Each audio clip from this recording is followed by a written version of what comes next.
Pacific ocean हमारी सोच से भी ज्यादा बड़ा है। चिली के साहिल समंदर पर पैसिफिक ओशन में अगर अर्थ के आर पार सुराख भी किया जाए तो तब भी वो सुराख अर्थ की दूसरी साइड पर पैसिफिक ओशन में ही निकलेगा। जेम टीवी की वीडियोस में एक बार फिर से खुशामदीद। नाजरीन, दुनिया में टोटल 5 ओशंस पाए जाते हैं। इन 5 ओशंस में से सबसे बड़ा ओशन पैसिफिक ओशन कहलाया जाता है और ये टोटल 165 मिलियन स्क्वायर किलोमीटर के एरिया पर फैला हुआ है। आपको ये बात जानकर हैरत होगी कि हमारी दुनिया का टोटल लैंड यानी टोटल खुश्क हिस्सा ही 148 मिलियन स्क्वायर किलोमीटर पर फैला हुआ है, जिसका मतलब ये हुआ कि बाकी 4 ओशंस हटाकर सिर्फ अगर पैसिफिक ओशन की बात की जाए तो वो अकेला ही हमारी पूरी दुनिया के तमाम पहाड़ों, रेगिस्तान, जंगलात और आइलैंड से भी काफी ज्यादा बड़ा है। इस पूरे ओशन में सिर्फ चंद आइलैंड्स हैं और वो भी इतने छोटे हैं कि वो इस आलीशान समंदर के मुकाबले में सिर्फ एक डॉट के बराबर दिखते हैं। और सोने पे सुहागा, ये वो आइलैंड्स हैं जिनमें से ज्यादातर पर किसी इंसान ने आज तक कदम नहीं रखा। यानी कुल मिलाकर बात की जाए तो अगर कोई शख्स इस पैसिफिक ओशन में गुम हो जाए तो उसको ढूंढने का चांस लगभग ना होने के बराबर है। लेकिन आज आप एक ऐसे इंसान की रियल स्टोरी जानेंगे जो अपनी छोटी सी बोट पर इस पैसिफिक ओशन में गुम गया था, और वो भी सिर्फ 10 या 15 दिनों तक नहीं बल्कि पूरे 438 डेज तक।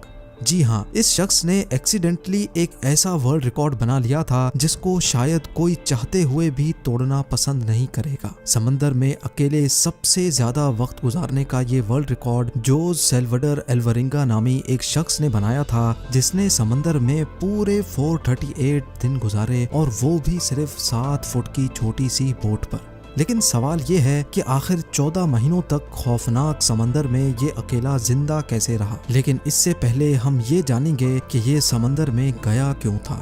ये बात है 2012 की, जब मेक्सिको के एक छोटे गांव कोस्टा एजुल में जोस एल्वरिंगा नामी ये शख्स रहता था। जोस उस वक्त 36 साल का था और ये एक एक्सपर्ट मछेरा भी हुआ करता था। 17 नवंबर 2012 वाले दिन जोस अपने एक साथी के साथ फिशिंग के लिए अपनी छोटी बोट पर रवाना हुआ। इनका प्लान था कि वो समंदर में सिर्फ 30 घंटे गुजारेंगे। इसी वजह से इनकी छोटी सी बोट पर कुछ ज्यादा सामान भी नहीं था। इस 7 फुट की बोट में सिर्फ एक इंजन और एक रेफ्रिजरेटर था जिसमें वो मछलियां स्टोर करते थे। अपने साथ सिर्फ एक दिन का खाना पीना लेकर जाने वाले जोस को ये कहाँ मालूम था कि उसके अगले 438 दिन उसकी जिंदगी के बदतरीन दिन होने वाले हैं। वो मेक्सिको के साहिल से 120 किलोमीटर दूर गए और अपना जाल समंदर में बिछा दिया। लेकिन उसी वक्त एक खौफनाक समंदरी तूफान वहां आ पहुंचा। अपनी जान बचाने के लिए वो मछली के जाल को वहीं छोड़कर वापस साहिल की तरफ उल्टे पांव भागे।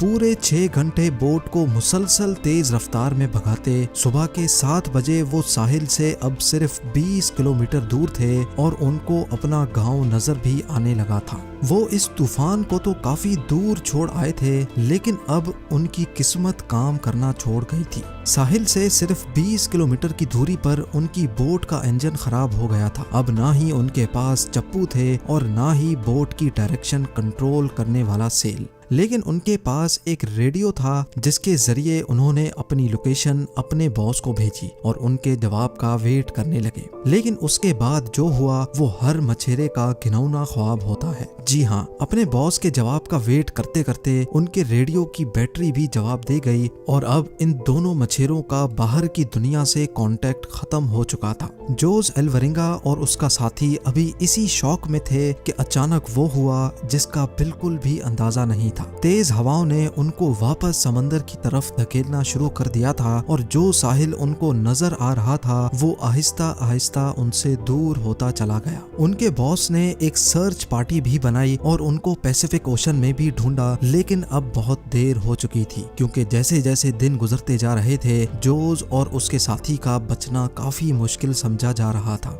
इस हादसे को अभी 5 दिन गुजर चुके थे और हवाओं ने जोस की बोट को साहिल से 450 किलोमीटर दूर धकेल दिया था। वो समंदर के ऐसे हिस्से में पहुंच चुके थे जहां हर डायरेक्शन में सिर्फ पानी ही पानी नजर आ रहा था। उनको मालूम था कि उनकी बोट इतनी छोटी है कि उसको दूर से भी स्पॉट नहीं किया जा सकता। ना ही उनके पास कोई फ्लेयर गन थी और ना ही वो आग लगाकर धुएं से सिग्नल दे सकते थे। यानी जोस अल्वरिंगा और उसके साथी को अच्छी तरह इल्म हो चुका था कि उनके बचने का चांस अब 1% से भी कम है। जो खाना पीना वो साथ लाए थे वो पहले ही खत्म हो चुका था, इसीलिए अब पेट भरने के लिए उन्होंने अपने हाथों से ही उन परिंदों को पकड़ना शुरू कर दिया जो उनकी बोट पर आकर बैठते थे, या फिर बोट के आसपास मौजूद मछलियों को पकड़कर कच्चा खाने लगे। समंदर का खारा पानी पीने से इंसान की मौत हो सकती है, इसी वजह से उन्होंने बारिश का पानी समंदर में तैरने वाली प्लास्टिक बोतल्स में जमा करके पीना शुरू किया। लेकिन जब बारिश कई दिनों तक नहीं पड़ती थी तब वो अपनी प्यास बुझाने के लिए मछलियों और टर्टल्स का खून पीते थे, और वो भी तब जब वो उनको पकड़ने में कामयाब होते थे। दिन गुजरते गए और फिर महीने। ये दोनों जिस मेंटल टॉर्चर से गुजर रहे थे वो इमेजिन करना भी हमारे लिए मुश्किल है। आखिरकार जोस अल्वरिंगा का साथी ये टॉर्चर बर्दाश्त ना कर सका और 4 महीनों के बाद उसने सुसाइड कर लिया। अब इस छोटी सी बोट पर बात करने के लिए भी जोस के पास कोई नहीं था और वो चारों तरफ घिरे इस समंदर में अकेला जिंदगी गुजारने लगा। मैप में देखा जाए तो एक अंदाजे के मुताबिक अब जोस पैसिफिक ओशन के इस हिस्से में मौजूद था और ये दुनिया का खामोश तरीन हिस्सा माना जाता है। हत्ता के यहाँ से कार्गो शिप्स भी कभी कभार गुजरती हैं। मेक्सिको के साहिल को छोड़े 6 महीनों से भी ज्यादा हो चुके थे और इस दौरान जोस ने अपने साथी को भी खो दिया था। इसी वजह से वो काफी ज्यादा फ्रस्ट्रेटेड भी हो चुका था। एक दिन जोस को दूर समंदर में एक कार्गो शिप गुजरती दिखाई दी। पिछले 6 महीनों में वो पहली शिप देख रहा था और ये मंजर देखते ही उसकी जिंदा रहने की उम्मीद वापस से जागने लगी। जोस ने कार्गो शिप की तरफ हर तरह के इशारे किए, लेकिन बदकिस्मती से शिप के क्रू को ये छोटी सी बोट नजर नहीं आई और देखते ही देखते उसकी जिंदा रहने की उम्मीदों पर एक बार फिर से पानी फिर गया। इमेजिन करें कि समंदर के बीचों बीच एक दिन मौत से लड़ने के बाद जब आखिरकार जान बचाने का आसरा मिले और वो भी इग्नोर करके चला जाए तो कैसा लगेगा। 11 महीनों के बाद जोस अपनी इस छोटी सी बोट पर 8000 किलोमीटर ट्रेवल कर चुका था। उसके कपड़े भी फट चुके थे और उसके पास खुद को सनलाइट से बचाने के लिए सिर्फ एक अंडर वेस्ट बची थी।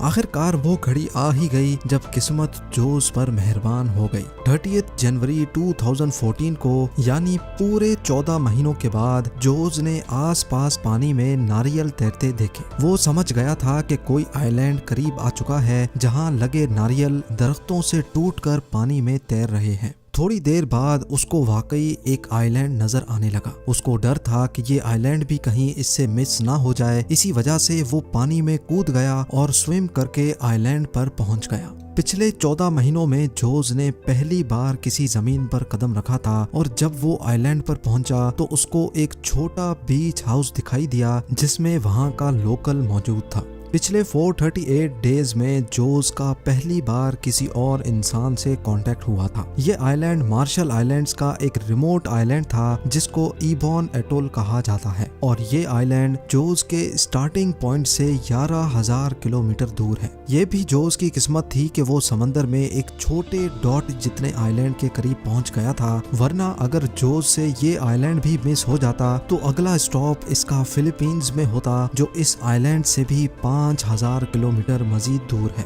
वहां से जोस को वापस अपने घर भेजा गया जहां पहुंचते ही एक और मुसीबत ने उसको घेर लिया। जी हाँ, वापस पहुंचने पर जोस ने 438 डेज के नाम से एक बुक पब्लिश की, लेकिन जोस पर अपने साथी को मारने का इल्जाम लगाकर उस पर केस कर दिया गया। वही साथी जिसने जोस के मुताबिक सुसाइड किया था। उम्मीद है जेम टीवी की ये वीडियो भी आप लोग भरपूर लाइक और शेयर करेंगे। आप लोगों के प्यार भरे कमेंट्स का बेहद शुक्रिया। मिलते हैं अगली शानदार वीडियो में।